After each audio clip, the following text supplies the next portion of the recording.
Alright, welcome to part 2 of the Queen Anne tea table screencast. So I've switched design layers. Now we're going to draw the front and back apron.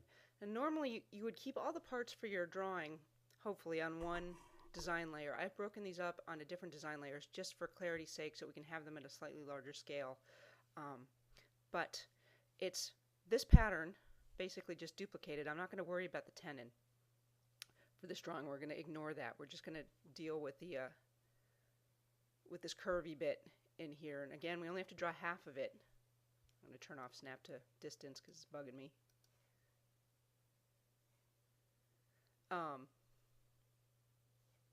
So let's get going. I'm going to zoom in here. And I've given you some information about the size of this vertex here. So what we're going to do is just draw a polyline. And for most of it, I'm just going to click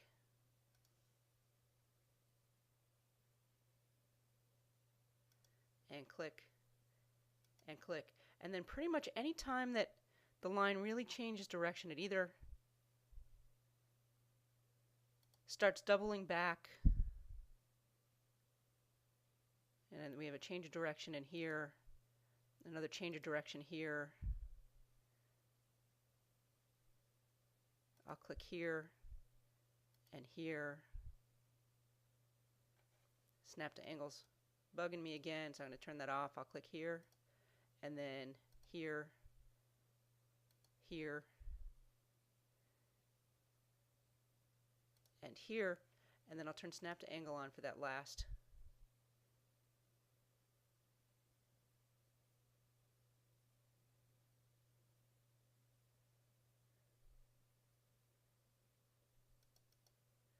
Angle there.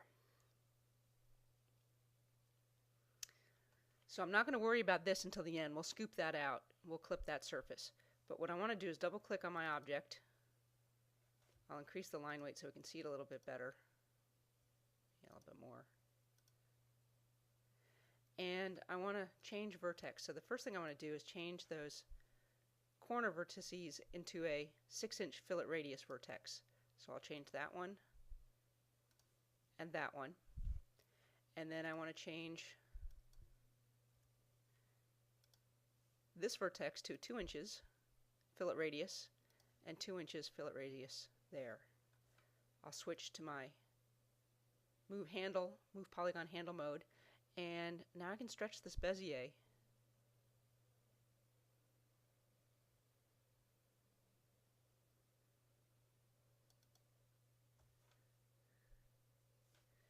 And I can stretch this Bezier. And did I?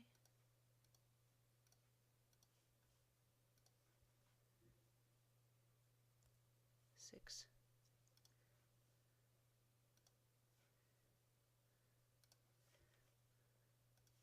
I don't think I used the right, that's much more better. I used the wrong mode that first time. I just changed them to a Bezier, or I changed them to a cubic spline. There, that's what I want. Much more betterer. There we go. So I'm just stretching.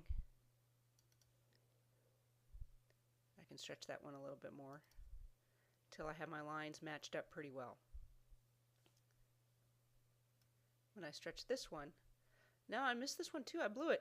I went over here and I set the preferences for the fillet radius, but then I had the wrong mode selected.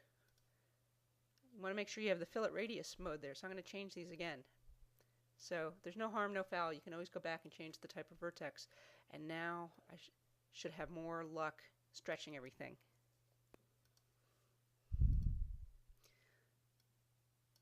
All right. So the last thing I need to do is I need to scoop out this little area here, and I'm going to use clip surface for that. So I'm going to activate the arc tool, and I really like this fourth mode because it allows me to pick up both endpoints, and I'm making sure that I'm getting the endpoints of my polyline that's there already, and then I can just stretch my cursor one way or the other and line up with that scoop out. Arcs are surfaces, so I can select my polyline, which is also a surface, and that arc, and hit the control key and choose clip surface, delete that arc, And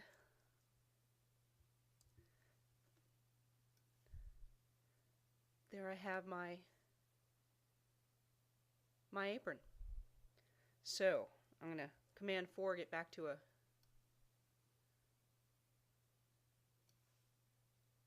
full screen view, and I just need to duplicate this. I'll pick up the mirror tool, and then select them both, holding down the Shift key. I keep my cursor right on the edge of one of the objects so I can use the Control key or right click to add surface. And there I have my front and back apron. I actually like that a little bit better than this one. I forgot on this one to do my scoops. All right, let's go to the side aprons. Again, you'd keep all of this on one design layer, ideally. But I move these around just for clarity's sake. So here we have the side aprons, which also have some dealy-doos here and a dealy-doo in the middle, but it's basically just this shape mirrored. So again, I'll zoom in a little bit and ignore this enlarged 200%. And I've already told you we've got the 6-inch fillet vertex. We've got a scoop out over here that I can do after the fact. The scoop outs are pretty easy to do after the fact. I'm not going to worry too much about that one. And we've got the scoop out over here as well. Again, we'll ignore the tenon for now. So activate the polyline tool, and I'll start out with snap to angle on so that I can get my horizontal line, and I'll click in the corner here, and I can follow the vertical line down to the bottom there, and click. And then I'm going to do the same thing anytime the curve starts changing direction. And now I'm going to turn off snap to angle because it's in my way. So I'll click here.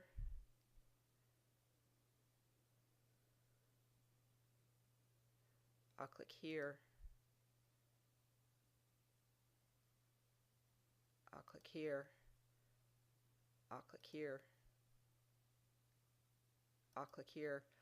I'm not going to worry too much about that arc as we're going to scoop it out after the fact. There. I'll scooch on up.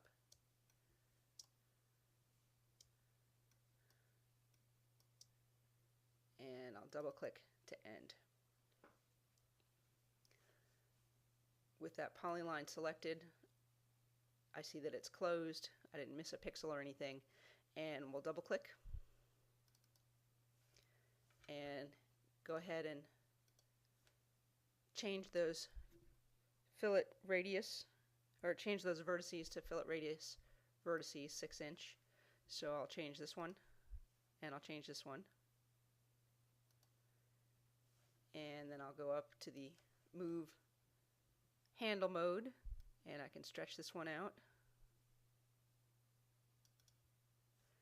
And I can stretch this one out. And notice I can move it around too, so I can distort the shape of that until I get it where I like. And then I'm going to use that arc tool again, 4th mode, and I'll pick up that corner point and that corner point, and then I'll just stretch that arc until I have it where I want it. I'll select both the arc and the polyline, clip surface, and delete the arc. And I'll do the same deal down here. Corner point,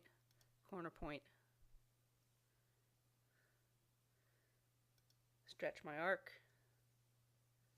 select the polyline, clip surface, delete the arc.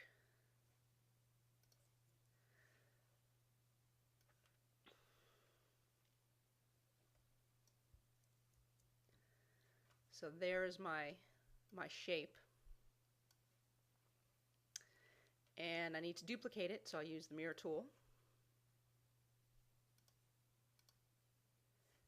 And I'll make sure that they're totally overlapping. There we go. I'll select them both and add surface.